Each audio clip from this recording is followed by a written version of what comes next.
Hello मेरे प्यारे बच्चों। तो चलिए आज के इस वीडियो के अंदर हम पढ़ने वाले हैं विद्युत धारा का चुंबकीय प्रभाव। तो विद्युत धारा का चुंबकीय प्रभाव समझने से पहले हमें ये समझना पड़ेगा कि विद्युत धारा क्या होती है। तो एकांक समय में जो आवेश प्रवाहित होता है वो क्या कहलाती है, विद्युत धारा कहलाती है। लेकिन चुंबक क्या होता है? तो ऐसा कोई पदार्थ जो क्या करे, लोहे के टुकड़ों को अपनी तरफ आकर्षित कर ले, अपनी तरफ खींच ले, वो क्या कहलाता है, चुंबक कहलाता है। ठीक है, तो यही लिखा है कि जो चुंबक है वो क्या होता है कि जो लोहे के टुकड़े को अपनी तरफ आकर्षित कर ले वो होता है चुंबक। अब चुंबक के अंदर दो ध्रुव होते हैं, एक होता है नॉर्थ, एक होता है साउथ।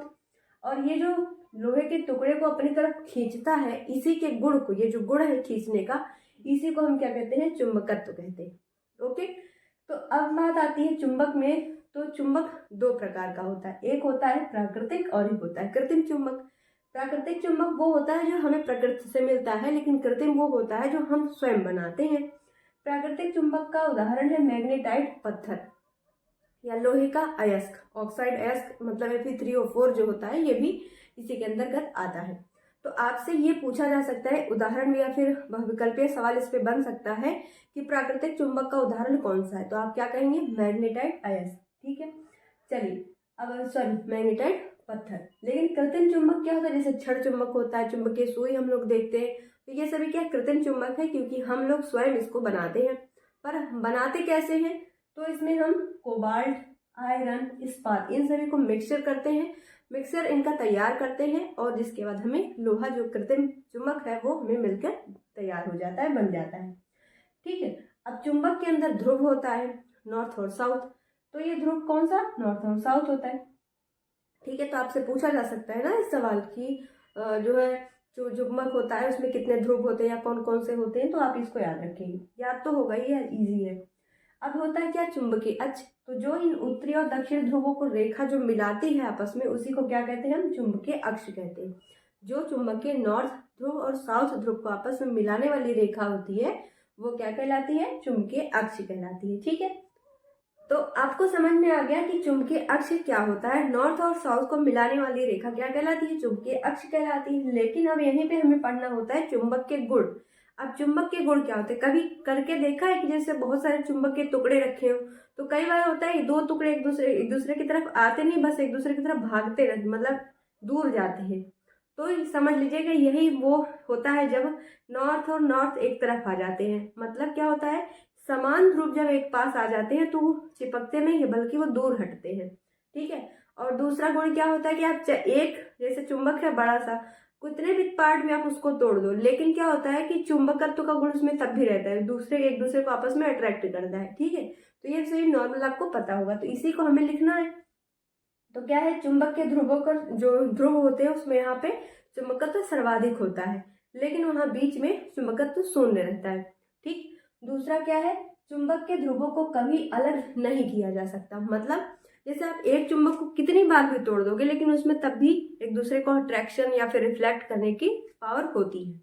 थर्ड क्या है, समान ध्रुव एक दूसरे को प्रतिकर्षित करते हैं, ये तो सभी को मालूम है, हम लोगों ने बचपन में करके देखा भी है ना। अब देखो चुंबकीय क्षेत्र क्या होता है, इसको भी आपसे पूछा जाता है। तो चुंबक के चारों ओर का वह क्षेत्र जहां चुंबकत्व का हम अनुभव कर सकते हैं वो क्या कहलाता है, चुंबकीय क्षेत्र कहलाता है। ओके, चलो आगे बढ़ते हैं। चुंबकीय क्षेत्र की तीव्रता क्या होती है, तो किसी स्थान पर चुंबकीय क्षेत्र के लंबवत रखे एकांक लंबाई के तार में एकांक धारा प्रवाहित करने पर ताप पर कार्यरत बल को उस स्थान पर क्या कहते हैं, चुंबकीय क्षेत्र की तीव्रता कहते हैं। ठीक, थोड़ा सा कट गया है, दिखाई नहीं दे रहा होगा क्योंकि थोड़ा सा स्टैंड मेरा आपको पता है, तो इसलिए मैंने बोल दिया, अच्छे से समझ लीजिएगा। ठीक है, चलो अब हम समझते हैं कि जो चुंबकीय बल रेखाएं होती हैं उनका गुण क्या होता है। चुंबकीय बल रेखाओं के से संबंधित जो प्रयोग है, उनकी तीव्रता को ज्ञात करने के लिए जो पेज का नियम है, ये सभी वो सबको हम पढ़ते हैं। चलिए अब समझते हैं कि चुंबकीय बल रेखाएं क्या होती हैं।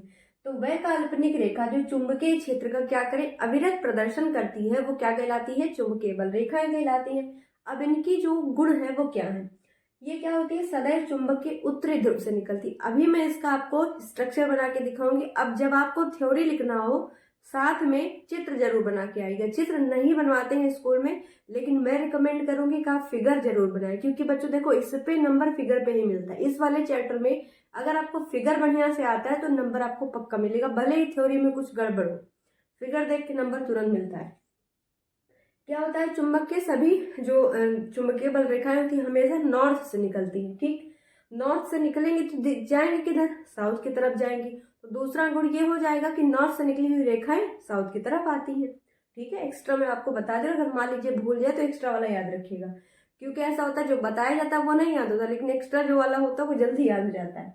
अगला देखो, बंद वक्र के रूप में चलती है। ये जो चुंबकीय बल रेखाएं होती है वो बंद वक्र के रूप में चलती है। ठीक है, अभी फिगर से समझाती हूँ। जहां चुंबकीय क्षेत्र प्रबल होता है वहां चुंबकीय बल रेखाएं क्या होती हैं, पास पास होती हैं। मतलब जब आप फिगर में देखेंगे जहां पास रहेगा वहां, जहां पास है समझ जाना कि यहाँ चुंबकीय बल रेखा अधिक है। ठीक है, उसका जो प्रभाव है वो ज्यादा रहेगा।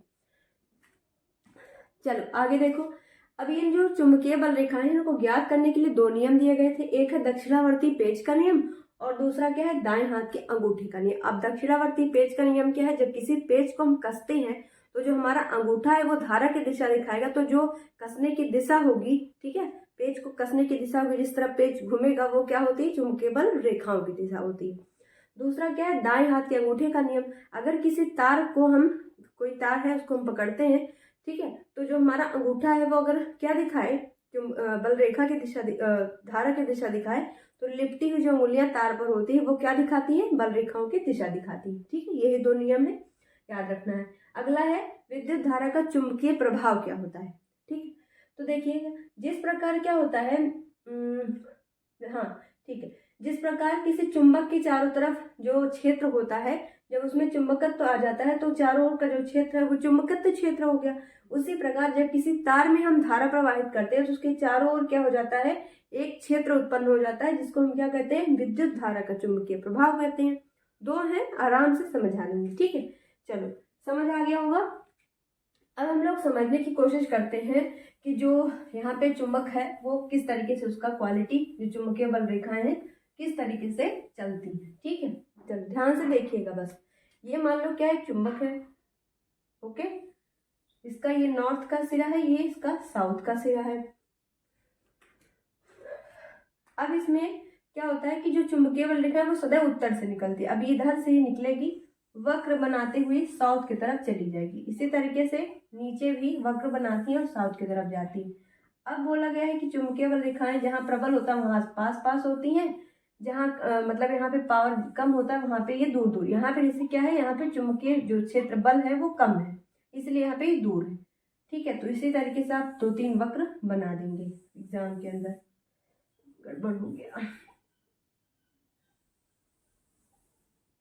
ठीक है, इसी तरीके से आपको मिला देना है। अब इस नॉर्थ से निकल रही है तो साइन बना दो, इधर से निकल रही है, नॉर्थ से निकल रही है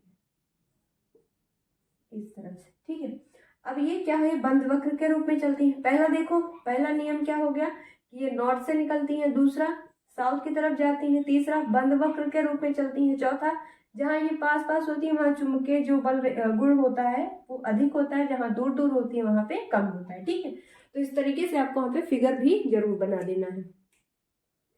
तो यहाँ तक आज के इस वीडियो में हम लोग रखते हैं, बाकी जो अगला बच गया पार्ट होगा वो अगले वीडियो में डिस्कस कर लेंगे। ओके, क्योंकि थोड़ा सा इसमें बड़ा है और थ्योरी वाला है तो इसलिए थोड़ा सा दिक्कत होती समझने में।